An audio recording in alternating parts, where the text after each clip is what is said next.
On est lundi matin et vous êtes déjà fatigué, vous manquez de motivation, vous n'avez pas envie d'aller à votre travail, vous avez mal dormi et vous avez en tête 10 000 choses que vous devez faire mais vous procrastinez constamment. Et partout autour de vous, on dit il faut sortir de sa zone de confort. Non, pour vous, il faut entrer dans cette zone de confort. Et dans cette vidéo, je vais vous donner 4 astuces simples qui vous aideront à trouver cette oasis de paix pour vous ressourcer. Alors, on va commencer par des choses évidentes pour ensuite arriver à des choses un peu moins évidentes. Bon, tout d'abord, l'hygiène. Bien sûr, l'hygiène de vie, le sommeil. Au niveau hormonal, on est fait de sorte que notre corps fonctionne avec le soleil. Donc quand le soleil se couche, vaut mieux commencer à se préparer et à aller au lit. L'hygiène de vie, c'est aussi ce qu'on consomme. Vous ne mangez pas des produits périmés. Mais alors pourquoi vous passez votre temps avec des gens qui sont périmés, qui vous découragent, qui vous racontent des potins? Pourquoi vous consommez les médias dans lesquels on parle des catastrophes, des épidémies et par lesquels on provoque la peur à l'intérieur de vous? Attention à ce que vous consommez, ça concerne les gens, la nourriture et bien sûr les informations.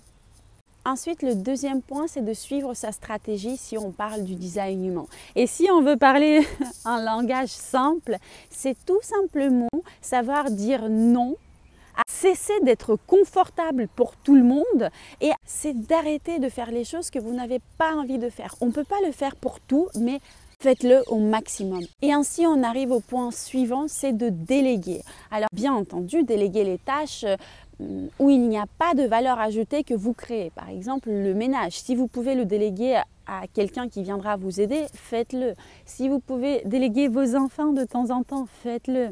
Et dans ce point-là, il y a un aspect beaucoup moins évident. C'est de déléguer les tâches qui ne correspondent pas au rôle que nous occupons dans cette structure. Ça veut dire nous vivons dans des structures.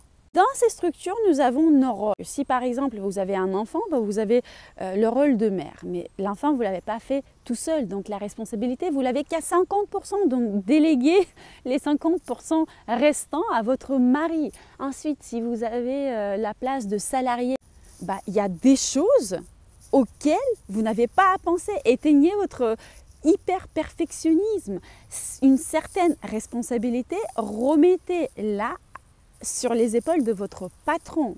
Faites votre partie de tâche, mais arrêtez d'avoir votre partie de mental dans les tâches pour lesquelles vous n'êtes pas responsable. Ensuite, si vous êtes par exemple une tante, arrêtez de stresser pour l'éducation de vos neveux. Vous n'êtes pas sa mère ni son père. Nous vivons dans une structure, donc il y a une place bien définie. Arrêtez d'empiéter sur les tâches des autres. Ça vous puise une énergie de dingue pour rien. Et enfin, libérez de l'énergie en vous débarrassant de l'inutile. Ça va de votre espace de vie, toutes les vieilleries, tous les fringues que vous ne portez pas depuis des années. Jetez-les, libérez de la place physique autour de vous. Et aussi, libérez de la disponibilité mentale. Débarrassez-vous de vos peurs, débarrassez-vous de vos croyances limitantes. Vous allez gagner de l'énergie grâce à ça. Et c'est là que vous allez pouvoir créer votre oasis de paix. Lors de mon masterclass Réveil, on aborde tous ces points-là. L'effet, chaque participant me remonte à la fin de cette formation, c'est qu'on gagne en énergie. Je vous invite tous au prochain groupe qui commence déjà en début du mois prochain. Vous trouverez le lien pour vous inscrire à la première semaine que je vous offre dans la description de cette vidéo. Passez une belle semaine. Salut, salut!